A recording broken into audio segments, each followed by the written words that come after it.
We are here at Oxford's Mathematical Institute for the 8th Annual Oxford Forum for International Development, the UK's largest student-run conference of its type.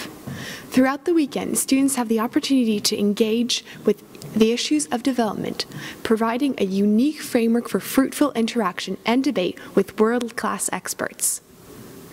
Not only are seminars being held on the issues of healthcare or urban development, but keynote panels with these world-class experts are yielding very interesting debates on the world post the Millennium Development Goals. OxFID is the largest student-led conference on international development in the UK, and it's a two-day weekend conference with keynotes, seminars, and panels. Yeah.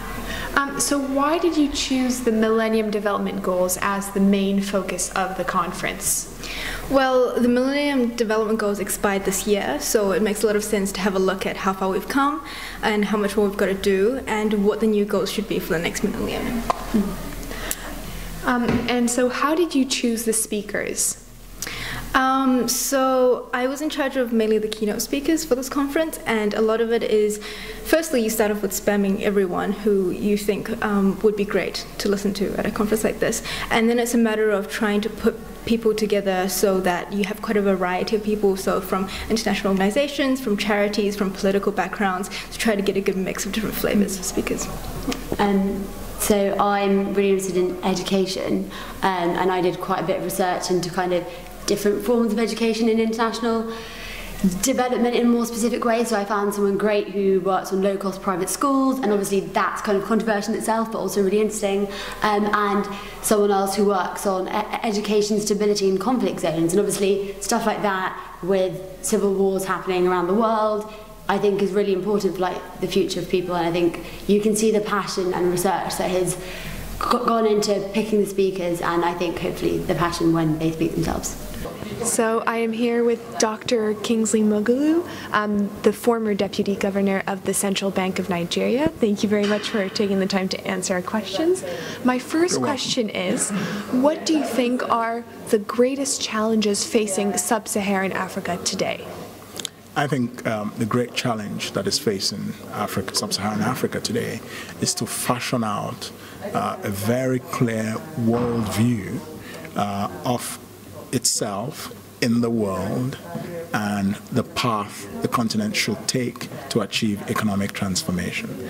And in that context, I think the governments in Africa need to have a very clear understanding of globalization.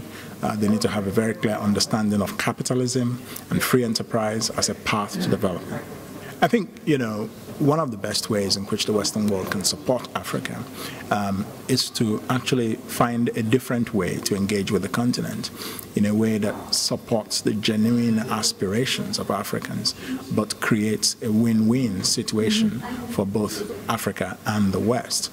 And I think that a prosperous Africa, a genuinely prosperous Africa, is beneficial not just to Africans, but to the whole world as well. And Africa should become part of an ever-increasing sphere of prosperity that would benefit everyone. And that one of the first conditions for Africa's rise is that Africa must develop a clear worldview. Yeah. And that is, they have to make some paradigm shifts from producing and exporting raw materials to becoming more industrialized manufacturing societies. That's the first order of economic business. But for that to happen, African countries and societies need to understand why this is absolutely necessary in the first place. And there isn't enough understanding of this, you'll be surprised. Yeah. So what would you say is the greatest challenge facing UNICEF today? There are so many challenges, aren't there? We live in a world where we have humanitarian emergencies around the planet. We've just released our biggest ever humanitarian appeal for $3.1 billion. We have people working, trying to help children in some of the most difficult circumstances around the world. But we also have a huge opportunity this year. It's 2015. There are lots of international debates about development and climate change. Yeah. And if we can make the right choices in those meetings, and if we can mobilize the resources to implement those goals, then there is a good hope for the future. And you spoke about it a little bit in your speech, but what would you say is the key, what should the key focus be in the post-Millennium Development Goal world? Well, obviously, from a UNICEF perspective, the key focus should be children. And, you know, children are the next generation. And so many children now are not in school and are damaged by malnutrition and disease and are suffering from conflict and emergencies, that their ability to be the leaders and drivers and economic actors of the next generation is being compromised. How do you think we should go about at increasing awareness and increasing involvement in these issues that are just so crucial?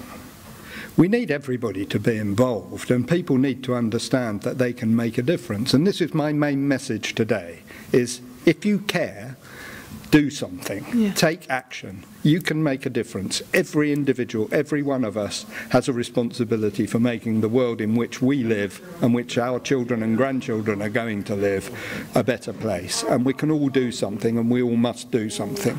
And, you know, our job in UNICEF is to try to empower people to make a difference and to help them in that way. And students are full of energy and enthusiasm and commitment, I hope. And, you know, there are student groups of UNICEF and of lots of other international development organisations. Join them, get involved, do what you can, make a difference. Don't stand by. Okay, well, thank you so much for your time. Thank you very much. Pleasure. Thank you. This has been Rose Vennin reporting for Cherwell TV.